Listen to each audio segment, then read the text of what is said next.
সম্প্রতি বাংলাদেশের দক্ষিণাঞ্চলের জেলা বরগুনাতে একটি হিন্দু পরিবারের 8-9 বছরের একটি কিশোরীকে রাতে পরপর 3-4 বার ধর্ষণ করার পর সকালবেলায় রাস্তায় ফেলে রেখে যায় এবং এ নিয়ে একটি মামলা হয়। মামলা হওয়ার পরে কিছুদিন পরে মেয়েটির পিতাকে হত্যা করা হয়।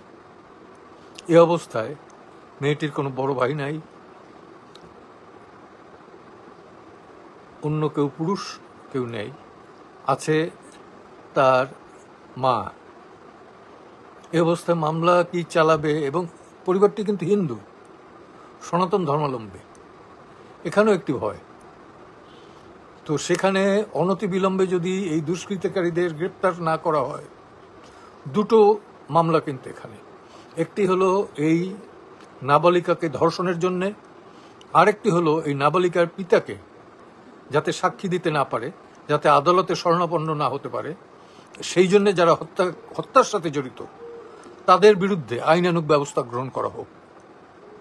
অনতি বিলম্বে যাতে আইনানুগ ব্যবস্থা গ্রহণ করা হয় এবং কিছুতেই যাতে এই পরিবারের মনে স্থান না নেয় যে যেহেতু তারা হিন্দু সনাতনী ধর্মাবলম্বী সেই কারণে তারা ন্যায় বিচার থেকে বঞ্চিত হবে, অথবা তারা সনাতনী ধর্মাবলম্বী বলে মুসলিমদের মতো বা আসিয়ার মতো এত তড়িৎ বা সুবিচার পাবে না। আসিয়া কি কোনো সুবিচার পায় না, কোনো সুবিচার পায় না। দেশে একটা ধর্ষণের প্রতিযোগিতা চলছে, রাহাজানির প্রতিযোগিতা চলছে, ছিনতাইয়ের প্রতিযোগিতা চলছে, দখলের প্রতিযোগিতা চলছে। এটাকে বন্ধ করতে হবে। প্রধান উপদেষ্টা, আপনি একজন নোবেল লরেটি, সারা পৃথিবীব্যাপী আপনার নাম আছে। আপনি প্রধান উপদেষ্টা হয়ে যদি বলেন যে গত 16 বছরের রেশ এটা গ্রহণযোগ্য নয়, বা আওয়ামী লীগেরা করছে সেটাও গ্রহণযোগ্য নয়, যদি করেও থাকে সেটা আপনি কেন কন্ট্রোল করতে পারবেন না? এ ব্যাপারে অনেকেই স্বরাষ্ট্র উপদেষ্টার পদত্যাগ দাবি করেছেন, আমি সেটা দাবি করি না। আমি বলবো যে সমস্ত উপদেষ্টা মণ্ডলীর জাতির কাছে ক্ষমা চাওয়া উচিত। ইনোসেন্টলি বললে হবে না যে ভুল করেছি, ইনোসেন্টলি বললে হবে না যে হ্যাঁ পারছি না বা এর জন্যে বিগত 16 বছরের সরকার দায়ী। এত কিছু সংস্কারের দরকার নেই। সংবিধান পরিবর্তন করে ধর্ষণ কমাতে পারবেন না, সংবিধানে হাত দেওয়ার দরকার নেই। আপনি সিআরপিসিতে হাত দেন, আপনি পেনাল লতে হাত দেন, আপনি পিআরবিতে হাত দেন, আপনি সাক্ষ্য আইনে হাত দেন, আপনি সম্পত্তির অধিকার যেটা নারী পুরুষে সেইখানে হাত দেন। না দিয়ে আপনি সংবিধান নিয়ে দৌড়দৌড়ি শুরু করেছেন, যেটা আদৌ আপনার বিষয় না বা আপনাদের বিষয় না। এটা পরবর্তীতে যারা নির্বাচিত হয়ে আসবে আপনাদের দায়িত্ব হচ্ছে অনতিবিলম্বে একটি সুষ্ঠু নির্বাচন দেয়া। এবং আমার মনে হয় সুষ্ঠু নির্বাচন দেওয়ার এখন যথেষ্ট সময়, কারণ যতদিন যাচ্ছে দেখছি ততই আইন শৃঙ্খলা পরিস্থিতির অবনতি ঘটছে। আর আপনাদের যে কিংস পার্টি, আমি নাম বললাম না, কিংস পার্টির ভবিষ্যৎ কিন্তু ঘোরতর অন্ধকার। মেয়েকে ধর্ষণের 6 দিন পর বাবাকে হত্যা বরগুনায় গিয়েছিলেন যেসব জার্নালিস্টরা, তাদের মুখ থেকে শোনা।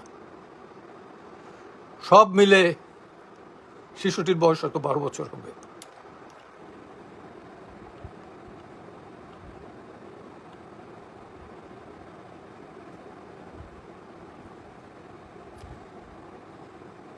এখানে কি বলবো যে জাতি হিসাবে, একজন মানবাধিকার কর্মী হিসাবে, একজন আইনজীবী হিসাবে আমি লজ্জিত।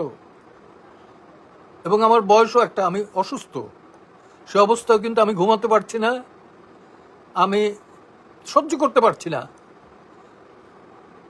অনন্য ভয়ে হয়ে এক বলতে পারি স্রষ্টার কাছে হাত তুলে, হে আল্লাহ তুমি আমাকে এত কষ্ট দেখাও না।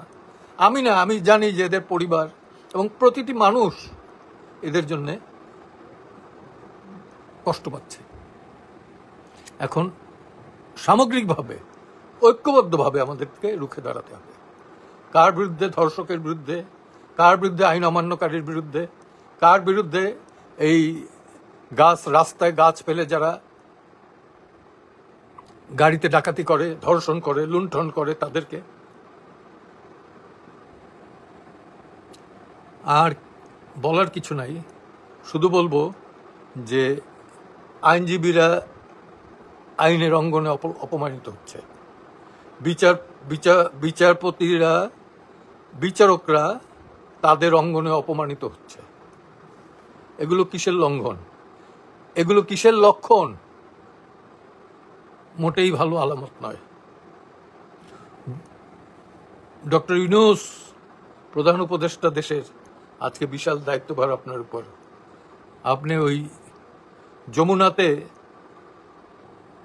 পুলিশ দিয়ে হোক, সেনাবাহিনী দিয়ে হোক ঘেরাও করে দীর্ঘদিন হয়তো জানটা বাঁচতে পারে, কিন্তু দেশকে বাঁচাতে পারবেন না। দেশকে বাঁচাতে হলে পরে আপনাকে দেশবাসীর নার্ভটা বুঝতে হবে। আজকে সন্ধ্যার পরে কোনো পুরুষও বের হইতে সাহস পায় না। আপনিও তো প্রোটোকল ছাড়া বের হন না, আপনিও তো প্রোটেকশন ছাড়া বের হন না।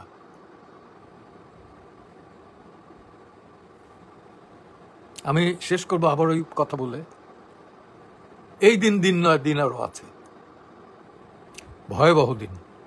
অতএব সেই ভয়াবহ দিন যাতে না দেখি, সেই জন্য অনতিবিলম্বে এই ধর্ষণকারী, ছিনতাইকারী, ডাকাতি, রাহাজানি বন্ধের দৃষ্টান্তমূলক ব্যবস্থা গ্রহণ করবেন, এই আশাটুকু করি। অন্যথায় আমি এক নগণ্য ব্যক্তি, কিন্তু 12 বছরের জন্য কিন্তু বার কাউন্সিলে নির্বাচিত হয়েছিলাম, কম ভোট পাইনি।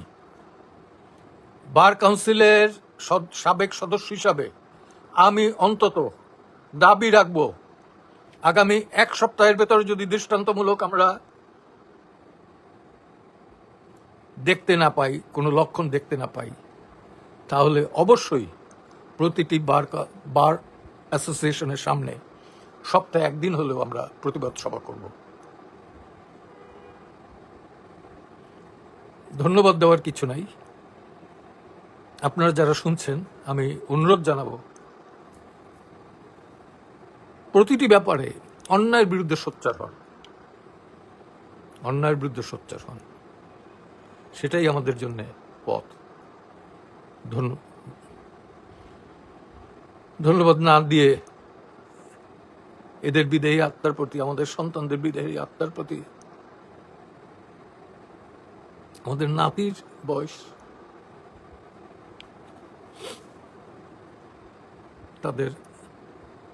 তারা যাতে সুবিচার পায়, সেই ছেলে খেলার মতো, শিশুকালের যে ছেলে খেলা, সেই বয়সটা যাতে তারা নির্বিঘ্নে কাটাতে পারে। আমার এই আসলে বলবো যে সে মন মানসিকতাই নেই। হাত জোর করে বলছি, আইন শৃঙ্খলা ফিরিয়ে দিন, আইন শৃঙ্খলা ফিরিয়ে দিন। ধন্যবাদ।